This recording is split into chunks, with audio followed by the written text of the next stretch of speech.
இந்த ஆட்சி ஏன் வரக்கூடாது, இந்த ஆட்சி ஏன் வரக்கூடாதுன்றதுல என்ன தெளிவா இருக்குன்னா, எல்லாரும் சொன்னாங்க சட்டம் ஒழுங்கு சீர்கேடுன்னு.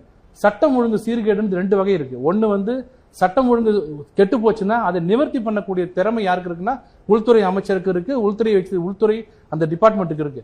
இப்ப என்ன பிரச்சனை தமிழ்நாட்டுல, கொலை நடப்பது பிரச்சனை இல்ல, கொலை எல்லா இடத்துலயும் நடக்கும், எல்லா ஆட்சியும் நடக்கும்.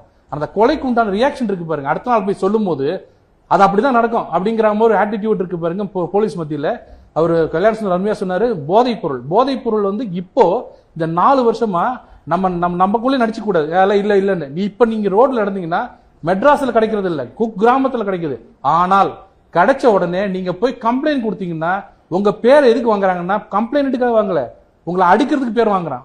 வாங்கி முதல்ல கொடுக்கறது போலீஸ். இந்த தைரியம் கொடுத்தது யாருன்னா ஆளுங்கட்சி. நீங்க என்ன வேணாலும் பண்ணுங்க, நாங்க இருக்கிறோம், நாங்க பாக்குறோம். 6 மணிக்கு காலையில போய் பாருங்க, விடிய காலையில பார் நடக்குது. ஒரு பார் சென்னையில நடக்கிறதுக்கு யாருக்குமே தெரியாது, உளவுத்துறைக்கு தெரியாதுன்றதை நாங்க இன்னும் நம்பணும். ஆனா இதுதான் சட்டம் ஒழுங்கு சீர்கேடு. ஏன் நைட்டு 10 மணிக்கு மூட சொல்றாங்க, 12 மணி 1 மணிக்கு தான் கிடைச்சதுன்னா